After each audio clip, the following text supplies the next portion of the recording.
Hello guys and welcome to another sololevelingarise video. In this one I would like to show the main uses of Shadow Step. I would like to provide a beginner's guide so that people know how they can use Shadow Step. Uh, Shadow Step in its as a skill has two benefits. The first one is that it's going to decrease the enemy's defense, and then the other one is that it's going to slow down the enemies for a few seconds. Both of the skills that this QTE skill provides can be used in a lot of situations, and I'll cover some of the cases in this video. The first one is Cleaving. This is the most common case. This is when you just extreme evasion to use Shadow Step and then start applying buffs and debuffs before you use your skills to add the max amount of damage that you can do.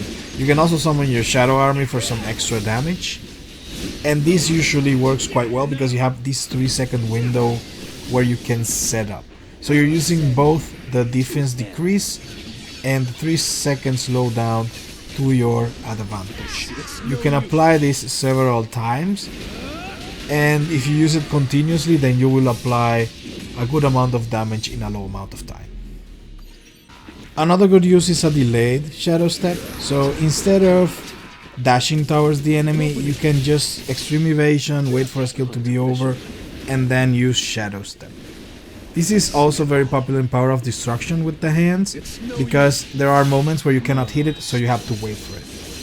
There are situations where you also will use Shadow Step as a way to delay the enemy so that you have more time to do certain things. Like on this stage, I'm trying to use Shadow Step not to decrease the defense of the enemy, but to gain time. So I use Shadow Step, then I dash towards a position where I can kinda hit the tower with a few enemies, and I do that repeatedly throughout all the waves that I face in this stage. So whenever you have some sort of case where you need time and you want to slow down the enemy to have more time to do it, you can use extreme evasion and then Shadow Step the target that you want to slow down. And in summary, what it gives you is just more time to decide where you can position yourself so that you can eliminate the targets. You can also choose which target to use Shadow Step on by using the change target functionality. This is very handy when you have multiple bosses. So in this example, I'm targeting the archer, but the swordsman is attacking me, right? So I'm going to extreme evasion one of the swordsman attacks, but I'm going to Shadow Step into the archer, which is quite handy when you want to focus on a specific target and not allow the game to sort of decide which target you should hit on. So now the real question, when should I Shadow Step? There is no 100% way of saying when, because the thing is that it depends on the animation of the target that you are attacking. An example of a difference is Igris and the bear. So Igris is quite slower than most bosses, and his attacks sometimes will take double the amount of expected time an attack you think would last. You usually have this cross that appears on the enemy's head when he's about to do an attack, but this does not guarantee that it will be after X amount of seconds. It depends on the movement, and you have to get used to the boss.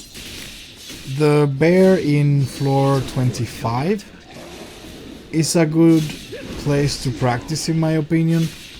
In case that you want to get used to doing a lot of shadow stepping, what I would do is try to practice until I can get, let's say, 2 minutes straight of shadow stepping from the bear. You don't have to do perfect shadow step every time. Sometimes I even use 2 dashes to get extreme evasion right, because sometimes I just didn't time it well, so I just save 2 dashes just in case, and I do the first dash, and if I see that it didn't work the first time, then I just do the second dash. That also works in stages, so don't think that you have to do it perfectly every time. It's more about getting it right enough amount of times, and that's good enough. A lot of the bosses have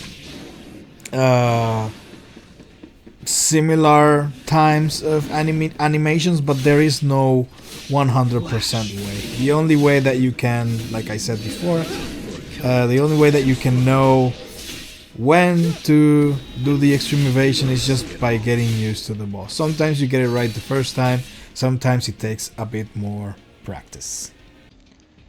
And that's about it, guys. If you have any sort of questions or suggestions, write them in the comments section. If you like these kinds of videos, please like and subscribe, and I'll see you guys in the next one. Bye bye.